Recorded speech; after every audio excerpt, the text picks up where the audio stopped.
We all need to communicate with each other. How many times have you heard it, right?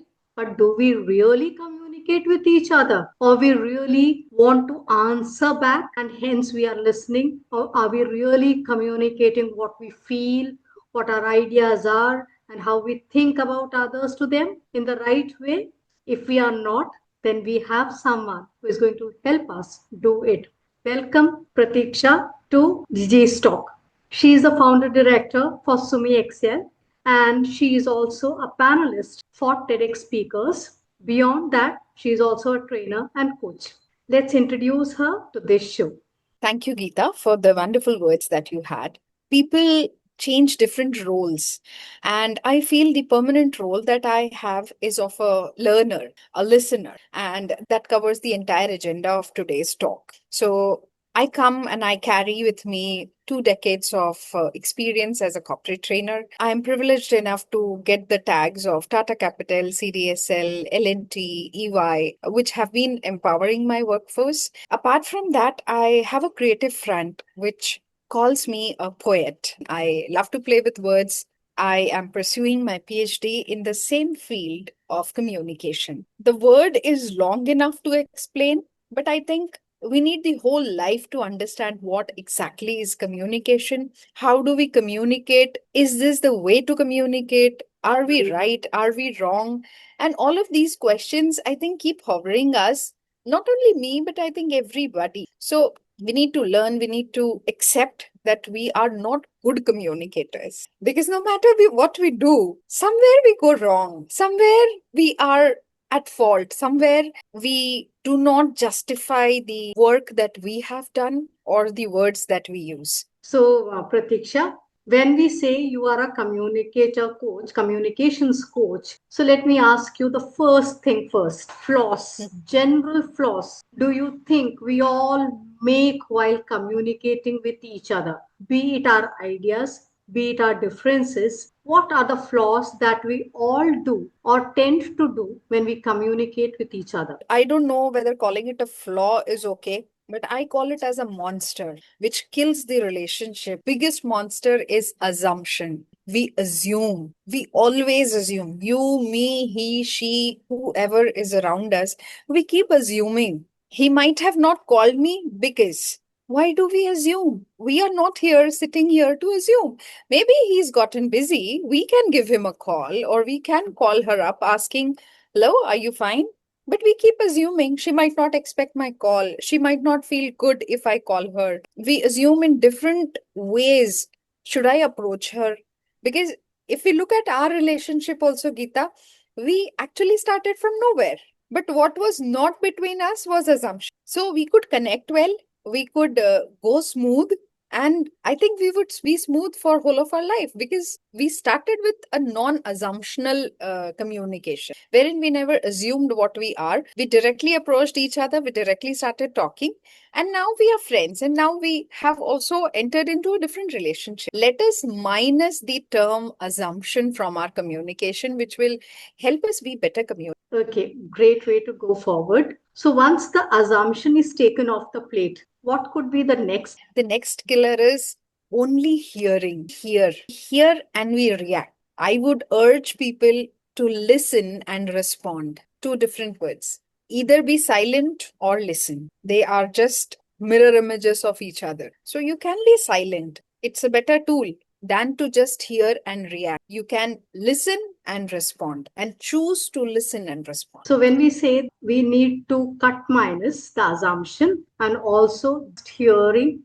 reply back or to just answer back, these two things are real killers of any communication, any stage, be it at any format or anywhere. That kills your communication. The message that you actually intend to give is lost. What else would you like to add, Pratishtha? Geeta, there are a lot of background images and background incidents that we carry. So last time when I met her, she was a snob. Last time when I met her, she was doing this. So this time I would do this. So this is again what we do in our relationship or when we communicate. So some days might not be a good day for both of us. So if you do not talk to me good today, I shouldn't carry that background or that baggage with me the next time I communicate. Okay. Maybe you came up from a very bad incidents that happened in the morning. You woke up with a bad dream. You met a person who was not so healthy. Anything can happen. So I don't know where you're coming from. So I generally don't carry. I feel we should forget what happened yesterday. Let us put a full stop to yesterday and start new. Let us not put a comma in the conversation or the conversation. If we put a comma, it can be a semicolon, it can be a colon, it can have n number of punctuations that we can add up to an exclamation, a question mark. We all do that. And that is where somewhere we go wrong. Because you see, you ask me to write a paragraph without punctuation, I would get 10 on 10. As a student, also, as a child, also, what goes wrong is the usage of punctuation. The moment you see that you have to punctuate, you'll start feeling, oh, are my uppercase, lowercase okay? Is my comma in a proper place? Do I need to add a semicolon here?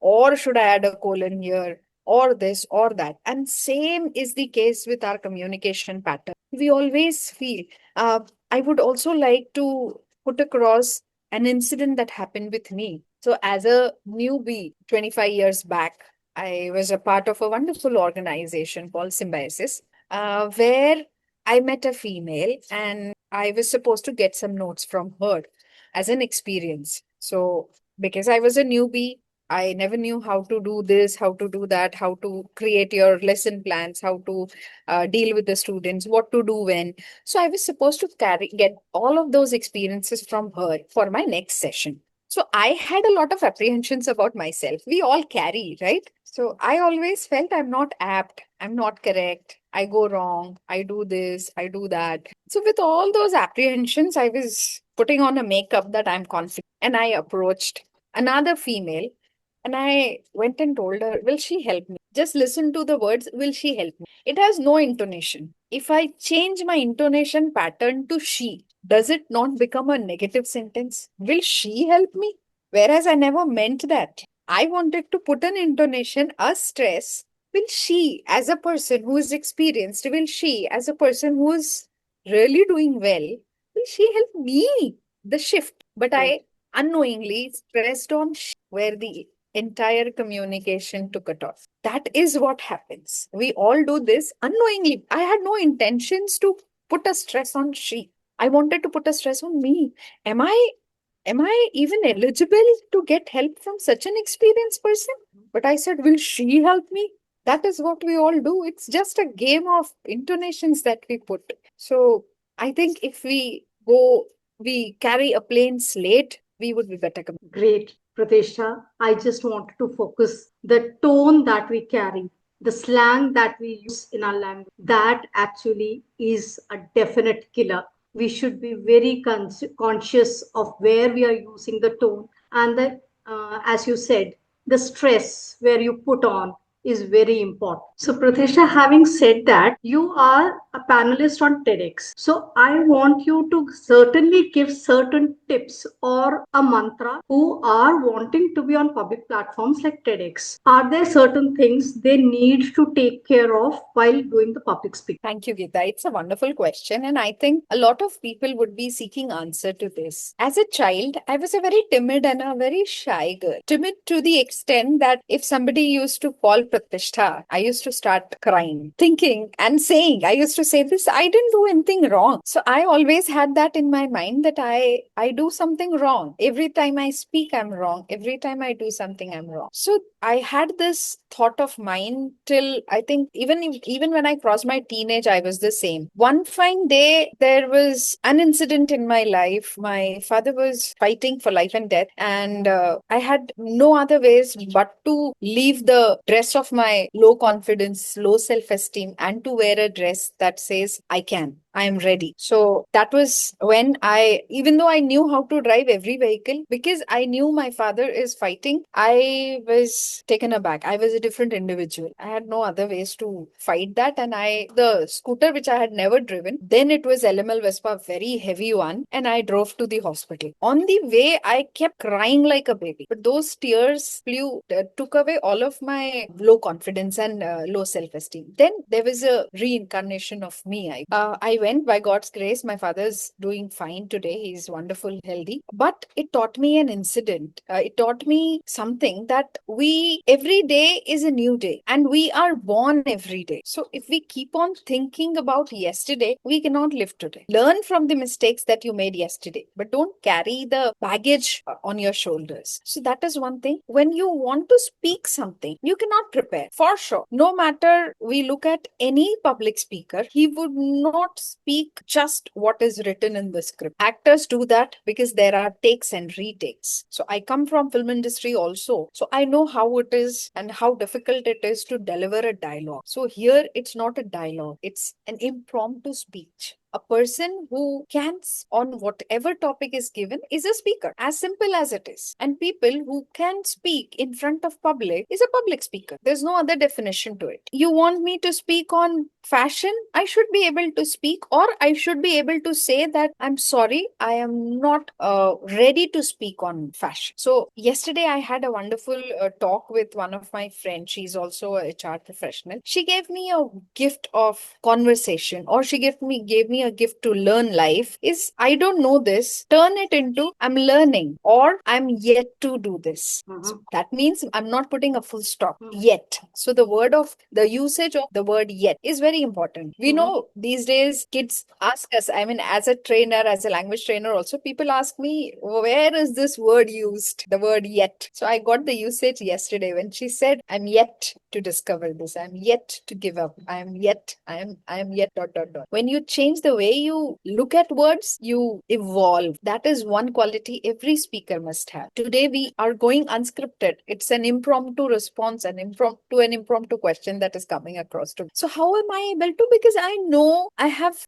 lived it, not learned it. So when you live something, you can speak it. Again, there is one beautiful story attached here. There was a professor who was very learned. He got a wonderful opportunity in a very reputed college outside India. But since he was born and brought up in India, we carry a lot of MTIs, the mother tongue instincts or accents, or a lot of factors affect us when we speak, maybe the regional accent or the slangs or anything. But still we are comfortable because we are in India. But the moment we are going to the native speakers, we have a question, we should have a question, because obviously English is not our native language. We are Hindi speakers, we are regional speakers of languages. So we should be proud of whatever mother tongue we use, but we try to go very perfect. I'm sorry to use very here, but it's an intentional usage of very, because we take that stress on us when we speak, because We it's try not to our be language, as perfectionist. simple as it is. Yes, that cannot happen. And that is what gives a big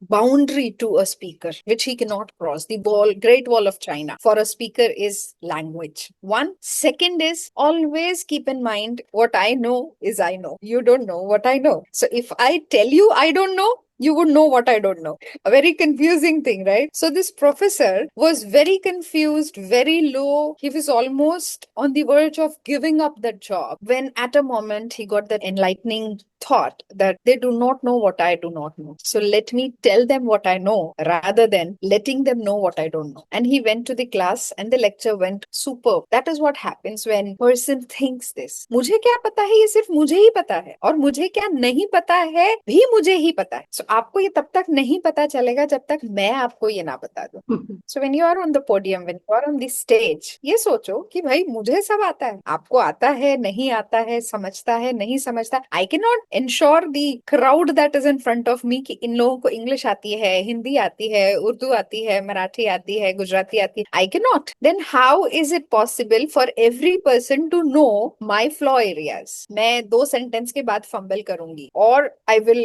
mispronounce a particular word, or there would be a lag, or I might lose some thought. ये अगले को नहीं पता है. I am telling that through various actions and through various intonations that I use, the fillers that I use. Where do the fillers come from? The fillers come from the same area where we are letting the audience know that, so these are all the fillers which we use to pacify ourselves, whereas your mind is already ready. And then one more mistake that a lot of speakers do is to move up their eyes from the stage. So they look here, they look there, they look out of the window as if the answers are written somewhere there. Be confident, look into the eye of somebody. There would be a person who would be waiting for that look. Catch hold of that person, keep speaking, and you'll go flawless. You'll go, you would not have to wait, you would not have to think about. So that's how a speaker must be. When you say that, Pratishtha, I remember a teacher of mine who was an English teacher. Her name is Malini Mirza from school. I remember how she would make people confident about speaking, and the way she would carry herself itself raised the confidence of the speakers. When we say about speakers, they have a huge role to play in society, whether they are public speakers or non-public speakers, but speakers who really communicate well do a great job in society by communicating the real ideas that needs to transfer from one person to another. So coming to that, how good do you find when candidates come for TEDx speaking? How do you actually analyze a candidate? On what basis do you analyze a candidate, whether they are fit or not fit?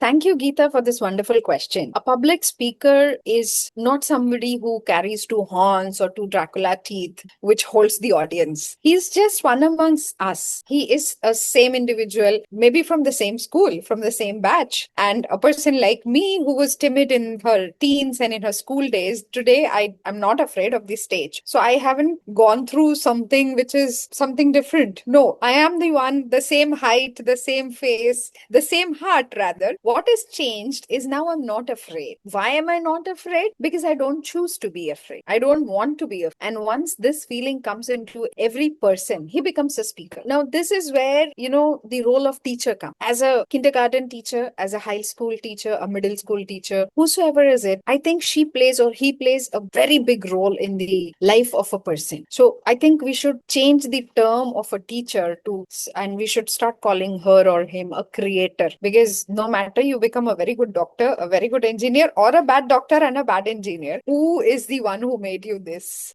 Is your creator, is your teacher. So, and I really feel bad for the image of a teacher in this society. In India, we are not valued. We are just the lowest level of service providers. So ask a salary to a teacher, and I think it would be the least. And she's the one who's bringing a businessman, an entrepreneur, a doctor, an engineer, a chemist, a scientist. Today we know that is a debate altogether new, because rightfully said, we need to have a podcast on teachers and how they are valued in our society right now. But coming back to the topic that we were on, when we say that communication has to be a flow, there has to be a wave in it, a flow in it, so that it remains exciting, it remains engaging, and at the same time, the deliverables are all delivered at the right time. So what about the timing, and what about presence of it? Right. Wonderful topic and wonderful diversion to this topic is,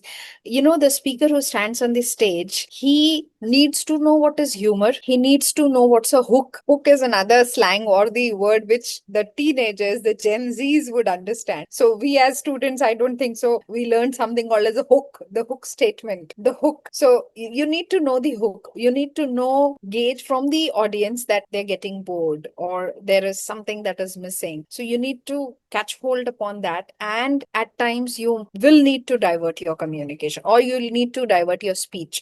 Adding humor doesn't mean you make everything humorous. It should be just a dot of humor, a dash of hook, an amalgamation of everything makes a speech the best speech. Why do we listen to Narendra Modi? Not because he's a prime minister. Yes, because he's a prime minister, but more of his qualities come from he being a speaker. Or we have seen people, for that reason, Obama, he was a wonderful speaker. We look at his speeches. So when we teach speeches or when we teach public speaking, we ask people to analyze how Obama as a speaker, how Vivekananda as a speaker, how Subhash Chandra Bose as a speaker was, how Narendra Modi for that reason. Yes. And if I don't talk of them, I also should keep mum, but people might understand from the way I speak, there are speakers who are laughed upon. We make fun of them. Why? It is not that they do not carry degrees. It is not that they don't come from good universities, but they don't know how to hold the stage. When you speak something, it's the difficult part. You write something, you can erase, edit. When you speak, there's no editing and erasing available. So we need to be firm enough to pass on a humor which is not hurting somebody, but at the same time catching hold of the audience. So at times, I would also give a tip that if you see that the audience are dozing off or they are not attentive, just say,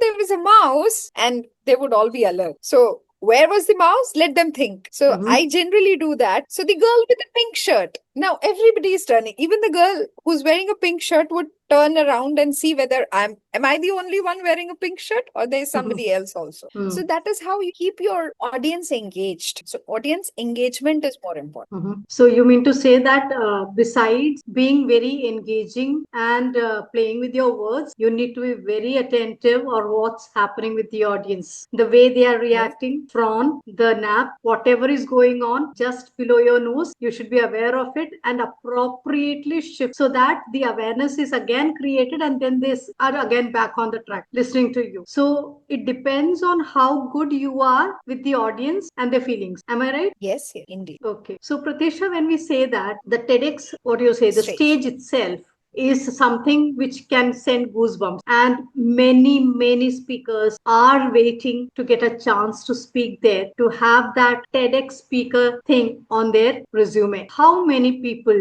on an average do you think apply for it on a daily basis, or whatever the statistics might be for that? It's on the inclining graph, Geeta. See, with the technology, we also fall prey to a lot of mishandling of stuff. So the moment you listen to something called as TEDx, people enter into it blindly. This is obviously a stage where everybody wants to be. I would ask students or people not to pay for it. It is not a platform where you can pay and reach. You need to earn it. And when I got a mail from the company that I am selected as a speaker for TEDx. I tell you, Geeta, I closed the mail thinking it's a spam. I did not believe it because I never thought this can happen to me. I mean, hello, why? Me? Hello?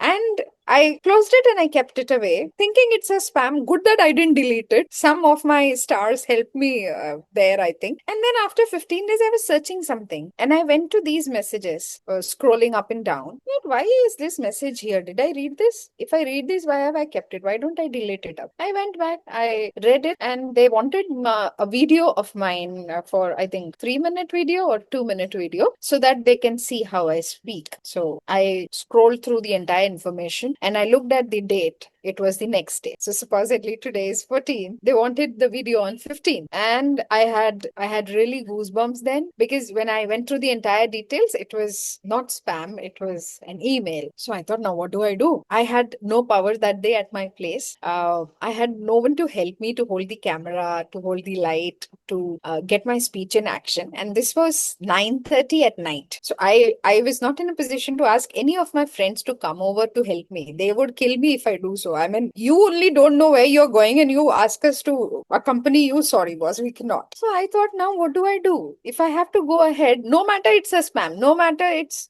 fake, but I want to go ahead. That was the inner voice that I had. I started everything. Nothing was working. The phone was falling down. The light was going haywire. By God's grace, I use a Mac system. I switched on the camera and I spoke whatever came to my head. I downloaded it. I did send. Now the problem is not every system will accept the files that come via. So I got a call the next day, which gave me a relief saying that yes, this is not fake. And I got some time also. I said, see, this is the video.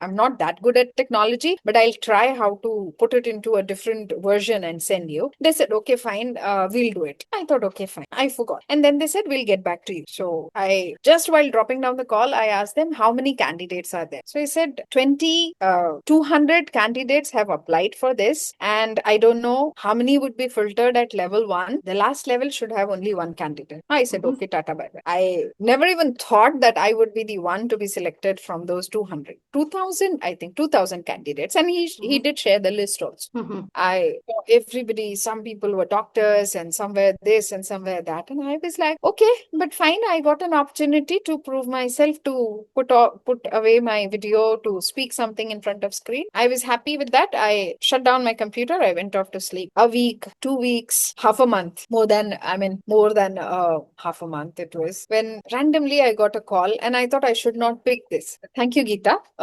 Walking on the stage of TEDx is, yes, something that everybody looks forward to. And I too had it in my vision board. So I would also like to put across this message that create your vision board. It works. Your manifestation works. And when I got an email, to be very true, Geetha, I never believed that this is an email. I thought it's a spam. I did shut it away and I started working on the other things. Again and again, that email came to my eyes. And I thought, let me open it up once and reread. So when I reread, I found there's no link to give any money there. So I would tell my audience that do not pay for such a stage, earn that stage. So I thought, okay, let me give it a try. I recorded the video in all the not so good environment and I mailed the video to them. I got a call the next day. They said, can you send me this in a different version? I said, I don't know how to, but I'll figure it out. And I somehow asked a help from a friend and I did send an email. I said, when can I expect the result? They said, see, there are 2000 candidates. Let us filter it out and let you know. I was like, ho gaya. Mera to ho hi nahi sakta. 2000 was a big number to cross. So a day, 2 day, a week, 3 weeks. After 3 weeks, I got a call again. And I thought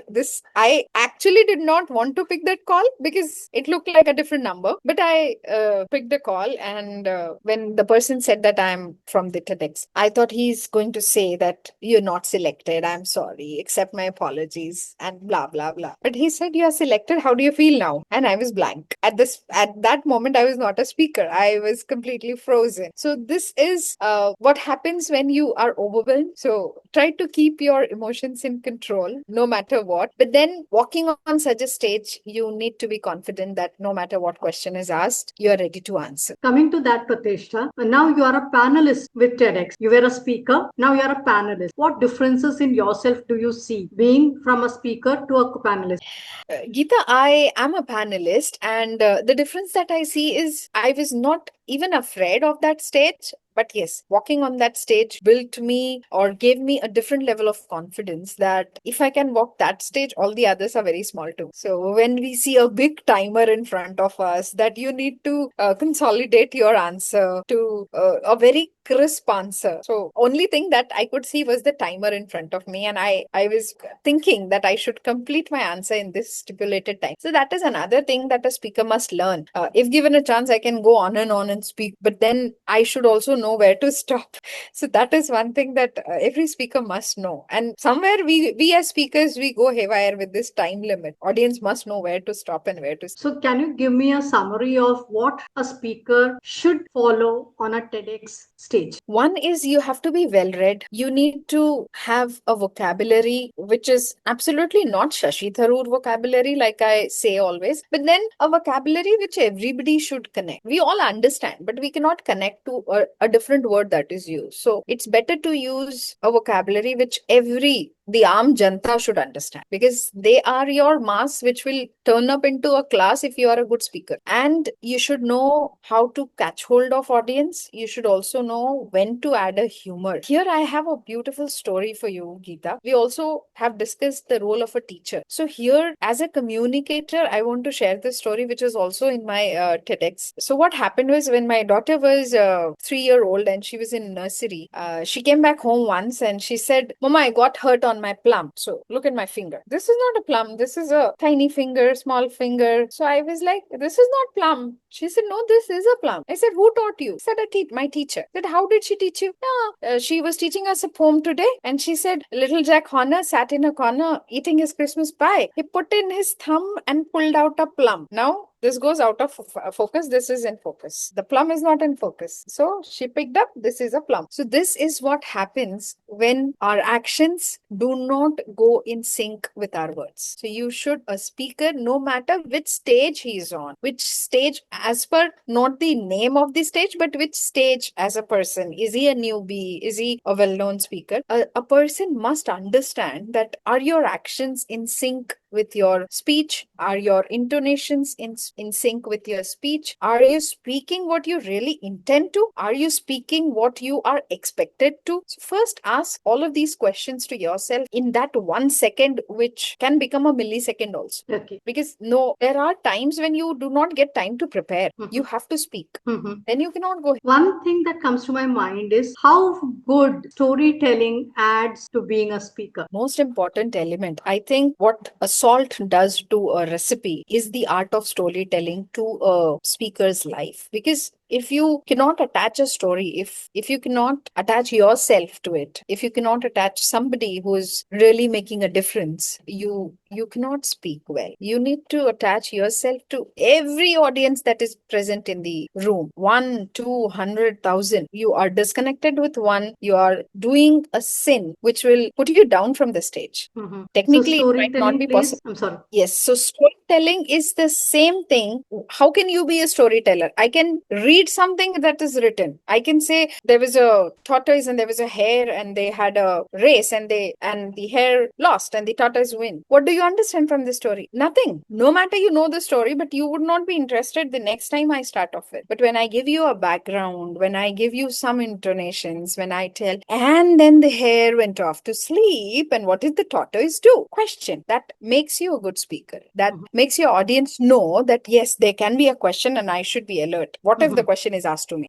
So a story is not full of only statements. Right. You should know that there needs to be a question to be asked to catch hold of it. In short, you need to lift the speech. Don't read the speech. So, in the summary, what you mean to say is to be a TEDx speaker, you cannot by heart and come and just deliver it. Cannot be done that way. You have to be a storyteller, a well read person, not with very fancy words, not with very catchy lines, probably, but very relatable, very down to earth. So, everybody in the crowd understands what you are saying and gets what you are coming up to. Engagement has to be to the level that everybody is attentive, because they might be expecting a question or something that might be thrown in between to them. At last, not the least, the engagement and the presence that you build has to sustain throughout your speech or throughout the talk that you are giving. Have I covered everything, or is there anything else, Pratishtha, that you like to add? One last element, and the most important element, is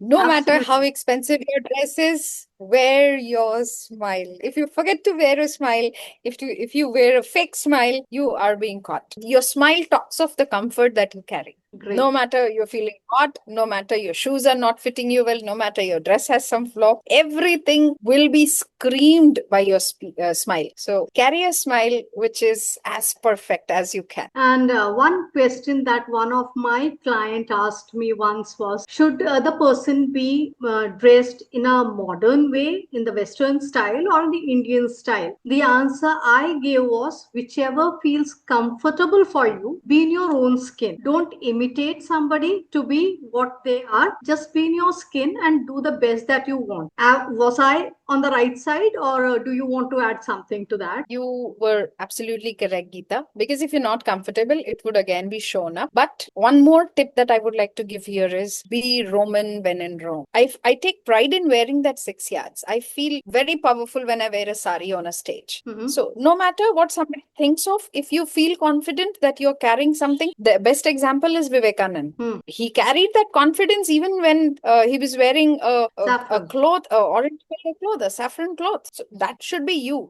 What others think is what they think. You need to be confident about what you dress, and it's better to be Roman when in Rome so that you don't feel out of place. Okay, that could be just the cherry on the top of the cake. But to add to everything else, is there an analogy or story that you would like to share while we wind up this session of our podcast? Did I? So, Pratishtha, as we come to the end of this podcast, I would ask you, are there certain things that they need to keep in mind while preparing to be a TEDx speaker, like listening to some podcast? Thank you, Geeta, for this question. Before we wrap up, yes, I would like to reiterate on all the points that I gave. To be a speaker, it's not essentially that you should be a reader. You should also be a listener. You should also be a person who has those eagle eyes. You should also be a person who is as alert as a dog. So no matter the dog you feel is sleeping, one sound and the dog is alert. So don't even have that space of a sound on the stage, but then you have to have your eyes rolling across the audience this way and that way in all the angles. But what is also important here is to listen to the speeches by beautiful people, for people who have walked on the stage, who have made difference. I have already quoted names of Swami Vivekanand or Obama sir, or for that reason our own Prime Minister Narendra Modi. We also know people who are not so good speakers but still walk on the stage. Apart from that, few podcasts that I would like to recommend here. One is the Ofra show we all are aware of. You should listen to her. She is a wonderful speaker. Apart from that, Monica Lewinsky, she was in talks. I mean, I don't know about this generation, but we have grown listening to a lot of not so good elements. But then, how did she walk on the stage to talk of the shame, to talk of the not good elements that happened in her life? So that is worth listening to. We have Danish Dhamani. We have many such speakers to quote up Dr. Justin, who talks of how I overcome my fear of public speaking. We have Michelle Tovjanzaya, who also talks of overcoming the fear of public speaking. I also would like to focus on Joe Cowan, who talks of how I bet the stage fright. So when you listen to such podcasts, to such TED Talks rather, they are beautiful TED Talks. I listen to a TED Talk every day. Mm-hmm. I might sound very a person who is well organized and who is a well planned person. No, there are days when I don't find time to do so, but then I make it a point that when I cook, when I'm in the kitchen, I just switch on TED Talk and I listen to it. So many a times I also get elements which are not to be done. I also get elements which are to be done. So to name a few, I have given you a few names, but apart from that, also we have beautiful a list of speakers who have been impromptu, flawless, smooth when they been on the stage. There are other stages also. We have Josh Talks, we have other stages. So please do visit them. Please do listen to them. Don't hear, just listen. Make notes, write down the elements, and obviously by practice, you would become a better speaker every day. Keep learning. So, Pratishtha, the examples you gave were all people from abroad. Coming to the home ground, like for the regional speakers, we also have stage for regional speakers. So, whom would you recommend they should follow or listen to on the home front? You can listen to Simarjeet Singh. He Mhm. is a wonderful speaker. I listen to a lot of talks by Simarjeet Singh. He's my favorite because he talks relatable. He doesn't talk of something that you cannot do. So Mhm. do visit his YouTube's. He has short videos. If you ask, I mean, you need to listen to speeches by our politicians. You would always get what is not to be done, what is to be done. So there are people who are very subtle.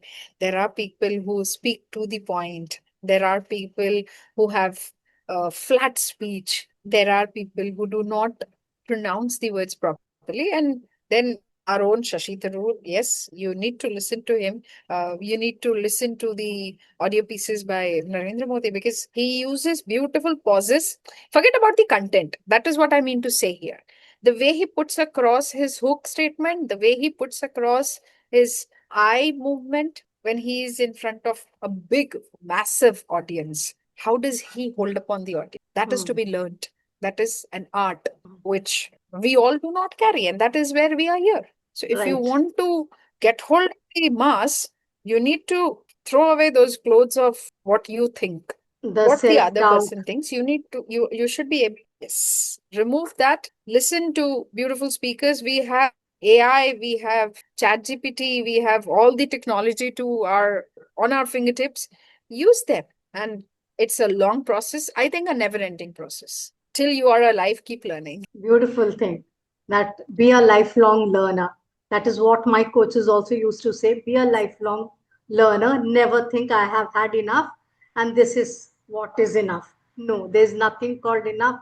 Be a lifelong learner. So, coming to the end of the podcast, anything else you want to add, or there is an analogy or story that you would like to share? Something about what to be done and not to be done, or kind of thing that you experience yourself. Okay. So when you invited me for this podcast, Geeta, I had a question in my head that why me? The moment I got this question, I tell you, I removed why me by adding a not to it. So why not me? Why not I become that voice that tells people? There would be people who would have questions about why did I speak this? Or why did I not tell this way? Or why did I put in stress here and not? But that is what I, because that would help me evolve, and that is how you become a speaker. I would like to tell audience here, when I was learning the art of email writing, somebody told me that write an email that your mother would understand. So I had a question, what is this? I mean, how is this an example? So if your mother can understand whatever you have written, anybody in this world can understand. We don't talk professionally to our mothers. So as a child or as a teenager, at every stage, my mother was my first audience. I used to write poetry, narrate it to her, wake her from the sleep, and I used to ask her. At times, she never used to hear, and she used to say, "It's, I mean, not even I cannot even hear this. It is that pathetic." So I never used to feel bad because it came from my mother. Think that there's a mother sitting in the audience and she would always appreciate you, or if she's giving you a comment, it would be a very strong point, a constructive feedback. So if you keep thinking that the audience sitting here are sitting here to criticize me, then obviously you'll get that back. So feel the presence of your mother in the first row of the audience and you would flawless. That is what I have been applying in my life. I don't have my mother with me in her body, but I have her soul around me. I see her sitting, I see her clapping, I see her uh, putting out her eyeballs and saying that you have to do this, you must do this, you cannot give up. So all of those things help me evolve, help me become a better speaker. And we all are so connected to our mothers, I think. So write, narrate it to her. If she can understand, everybody can understand. She would always tell you that these are your flaw areas, remove them, and in a voice, in a tone that you accept. That will help you accept yourself. Or if not, then the AI has helped us with a lot of applications, your phone. So that is another thing that you can use. Record yourself, listen to it, revisit it. Because today I was not in a good mood, I spoke fast. Today I was in a very good mood, I added a lot of humor. So it should be moderate. It also, I also am tempted to give here an example of, we are a country of tea lovers. But do we all love tea at every tea vendor? No, we do not. We are choosy, we are picky about one tea vendor. We no matter take that extra step to reach him because we want that chai made by him. You might have a different view. You might feel that the person standing opposite to him is a better chai wala. What are the ingredients? Basic water, milk, tea powder, sugar. You add elaichi, you add ginger, it's on request. It's customizable. But the The way he flavor, makes, the flavor you bring to the table matters. yes, and along with that, the consistency of that. So your Correct. consistency in speech is also important. Absolutely. So, coming to the end of the podcast, anyone who wants to learn more on how to be on a TEDx stage, please connect to Pratishtha. And for any other queries, you can connect to me as well. Our details are there in the description box. And one more thing, if you subscribe and help us grow and let us know what you want to hear, we would be much more in a capable position to deliver what you need. So please subscribe and let us grow together. Thank you, Pratishtha, for being here. And thank you for the valuable advice and insights that you gave us on the show called the TEDx stage. Thank you, Pratishtha. Thank you. Thank you so much.